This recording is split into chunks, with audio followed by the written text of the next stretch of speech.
Hello guys, आज हम लोग पढ़ने वाले हैं पार्ट ऑफ स्पीच। अंग्रेजी में जितने भी शब्द या उनके वाक्यों में कार्य एवं प्रयोग के विचार से 8 भागों में बांटा गया है। इनमें से प्रत्येक भाग को पार्ट ऑफ स्पीच कहते हैं। All the English words are divided into 8 groups according to this work they do in a sentence. Each group is called part of speech. Noun, pronoun, adjective, verb, adverb, preposition और conjunction, interjection, ये सभी 8 part of speech के भाग हैं।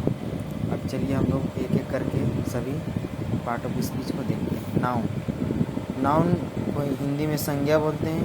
संज्ञा से कहते हैं जो किसी व्यक्ति, जानवर, स्थान या वस्तु के नाम को नाउन कहते हैं।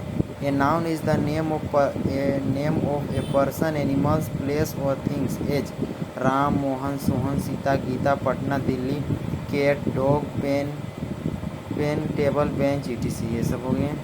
प्रोनाउन को हिंदी में बोलते हैं सर्वनाम वह शब्द है जो किसी नाउन के बदले में प्रयुक्त होता है। प्रोनाउन यानी कि जहाँ संज्ञा आता है, संज्ञा जैसे नाम, मोहन, सोहन, उसके स्थान पर जो प्रयोग होता है प्रोनाउन, उसको ही प्रोनाउन कहते हैं। उसके स्थान पर प्रयोग होने वाला शब्द को ही प्रोनाउन कहते हैं। जैसे a pronoun is a word use in place of a noun. A pronoun is a word, pronoun एक वर्ड है, use in place of noun, जो नाउन के जगह पे प्रयोग होता है। जैसे I, we, you, he, she, it, they, etc. ठीक है। अब एडजेक्टिव को हिंदी में विशेषण कहते हैं। विशेषण, एडजेक्टिव वह शब्द है जो किसी नाउन या प्रोनाउन की विशेषता बताता हो। एडजेक्टिव उसे कहते हैं जो किसी नाउन या प्रोनाउन की विशेषता बताता हो, उसे एडजेक्टिव कहते हैं। इसको इंग्लिश में ट्रांसलेट किया हुआ है, an adjective qualified a noun और ए प्रोनाउन एज। मतलब an adjective qualified a noun और a pronoun as good, bad, beautiful, healthy, red, wet, big, small, tall, fat, etc. ये सभी हो गए विशेषता। किसी चीज़ की विशेषता बताते हैं, उन्हें विशेषण कहते हैं। यानी यहाँ पे समझना है कि किसी संज्ञा या सर्वनाम की विशेषता बताता हो, वैसे शब्द को हम विशेषण कहते हैं, एडजेक्टिव का है। अब हम लोग चलेंगे वर्ब क्रिया, इसको हिंदी में बोलते हैं क्रिया वह शब्द है जिसमें किसी काम के करने दशा या स्वामित्व का बोध होता हो। यानी किसी काम को करने या होने का बोध होता है, उसे हम क्रिया कहते हैं।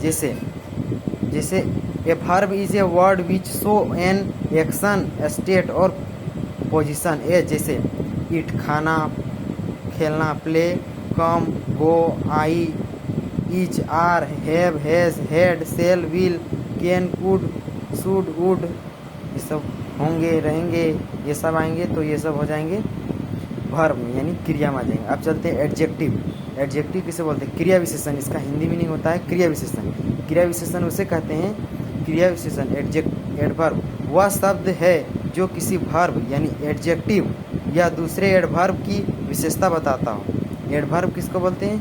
दूसरे एडजेक्टिव या एडवर्ब की विशेषता बताता हो। एडजेक्टिव मतलब विशेषण और एडवर्ब मतलब क्रिया विशेषण, मतलब विशेषण और क्रिया विशेषण की विशेषता बताता हो, उसे हम एडवर्ब कहते हैं। जैसे an adverb qualified a verb an adjective और अनदर एडवर्ब्स एज, जैसे स्लोली, केयरफुल्ली, वेरी, etc.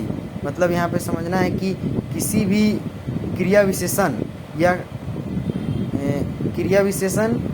या विशेषण की विशेषता जो बताता हो उसको एडवर्ब कहते हैं। ठीक है। अब प्रीपोजिशन, संबंध बोधक अव्यय।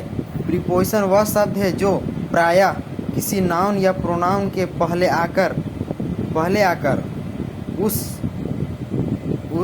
उस नाउन या प्रोनाउन का संबंध वाक्य में प्रयुक्त किसी अन्य शब्द या शब्द को कराता है। ठीक कि यहाँ पे समझना है कि प्रीपोजिशन उससे वह शब्द है जो प्रायः किसी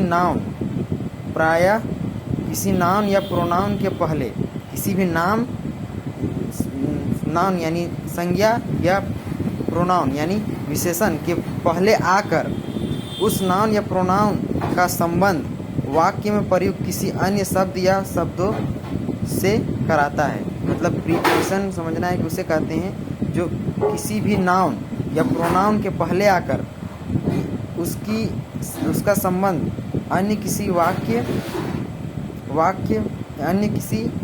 वाक्य में शब्द या शब्दों से कराता है। मतलब समझना है कि नाउन और प्रोनाउन किसी वाक्य में प्रयुक्त होकर दूसरे शब्दों के साथ संबंध बताता है, उसे प्रीपोजिशन कहते हैं। A preposition is a word usually placed before a noun और a pronoun. A preposition is a word, एक वर्ड है usually placed before a noun और प्रोनाउन, नाउन और प्रोनाउन के पहले आता है। To show relation to some other word in the sentence, show it relation, ये जो संबंध बताता है टू सम अदर वर्ड, दूसरे वर्ड के साथ, इन द सेंटेंस में दूसरे वर्ड के साथ संबंध बताता है। जैसे in, at, on, from, to, by, of, ETC. In मतलब में, एट मतलब भी में होता है, ऑन मतलब भी किसी को ऊपर रखा होता है, टेबल कुर्सी के ऊपर, उसमें प्रयोग होता है ऑन। फ्रॉम मतलब से, जानते होंगे फ्रॉम। टू का उसी का को इसका मीनिंग होता है। बाय के द्वारा होता है, ऑफ का के, ये सब etc, ये सब। कंजक्शन समुच्चय बोधक अव्यय।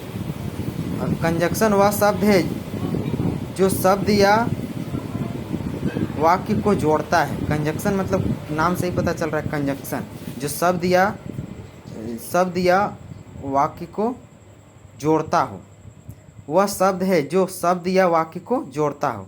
एक conjunction is a word which join words और सेंटेंस टुगेदर एज। मतलब ये समझना है कि a conjunction is a word, conjunction एक वर्ड है विच ज्वाइन करता है वर्ड और सेंटेंस को ज्वाइन करता है टुगेदर, साथ में, एक साथ में, एज जैसे एंड, बट और etc, ये सब।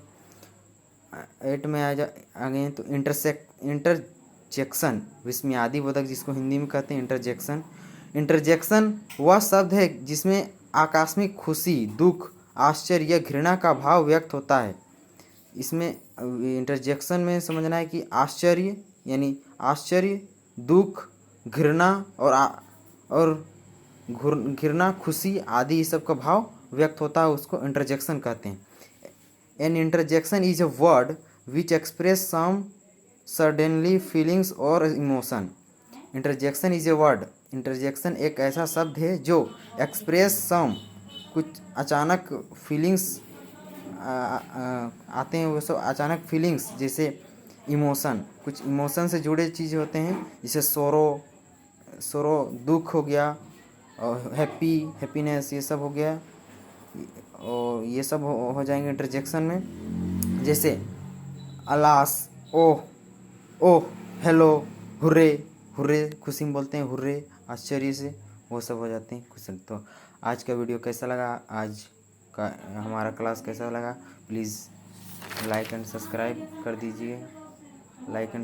हमारा पार्ट ऑफ स्पीच आज का क्लास कैसा लगा कमेंट में बताइएगा। जय हिंद, जय भारत।